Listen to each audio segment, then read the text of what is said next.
Ladies and gentlemen, welcome to the Stone Zone, the place where I blabber about Japanese cartoons. God, it's been long since I said that. If you're wondering why I was gone, it's because after I came back from a trip to India, I just had no will to get up and make a video, and I was just busy doing other things, like binging The Walking Dead. I also have some other things that I want to say, but I'll keep that for the end. Anyway, so today I'm going to be covering why Dr. Stone is so different from other science fiction series. Yes, it is true that Dr. Stone uses real-life science, and that's what makes it unique. But you see, that's not it. There are many other things that make Dr. Stone really unique even between the other sci-fis, and you shall be enlightened by the end of this video. Also, a man named Tsutomu Yamaguchi survived both the atom bombs on Japan. He was sent from Nagasaki to Hiroshima for some work exactly when it was bombed. He survived it with some burns and wounds, but then he went back home to Nagasaki, which 3 days later was bombed, as you know. Yamaguchi and his family survived this explosion because they were in a tunnel. Pay for the fact by subscribing and liking the video. Thank you very much. So, as I mentioned in the intro, the fact that Dr. Stone uses real-life science is something that makes it different from other series. It's a great example of how fiction and science can work together, as opposed to in other series, where a sort of structure is added to something fictional and it is labeled as science. But then, that's why it's called science fiction and not just science. Another type of science fiction is when a real-life theory, which can't be applied in our world, is applicable in the series due to one element or one major difference between our world and the fictional world. A great example of this would be The Flash, where people get superpowers because of a particle accelerator explosion. The realistic part of this is that particle accelerators do exist, but they can't exactly explode without an external interference, or of course give you superpowers.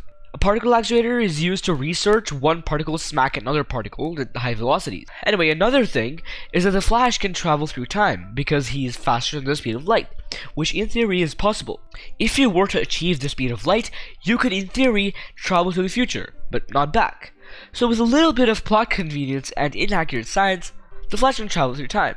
Now comes the other type of science fiction, which I touched upon earlier, which is the type of sci-fi series that defies logic and has its own fundamentals.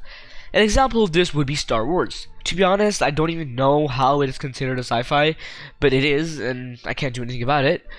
Apparently it's sci-fi because of the technology and devices. For example, you can't really make a laser sword that can cut through metal because of reasons, but you can in the Star Wars world due to the existence of kyber crystals. However, as you know, Dr. Stone is not that kind of a series. It's the exact opposite of a normal post-apocalyptic series, which usually are really dark and realistic. Most sci-fi just pay attention to the big details, give a short summary of what's used and what's happening, and use super complicated words to make it sound cool. Dr. Stone, on the other hand, gives us the step-by-step process of each item in detail, and it's fun every single time. Anyway, this is sort of like a last video for a while, which is kind of weird. I kind of feel guilty for everyone who genuinely enjoyed my content, even if it's very few. Again, it's not like I'll completely stop uploading. I'll just upload whenever I feel like it. Recently, I got sort of like a shout out from Dude in a Room, one of the best YouTubers in existence, which introduced my channel to a lot of people. I am really grateful. Welcome aboard, new people. But recently, I've been into self-improvement and things like that, which I want to talk about more often. Which is what I'm gonna be making another channel for this. I'm gonna be like using a camera and all that shit, which is like really weird.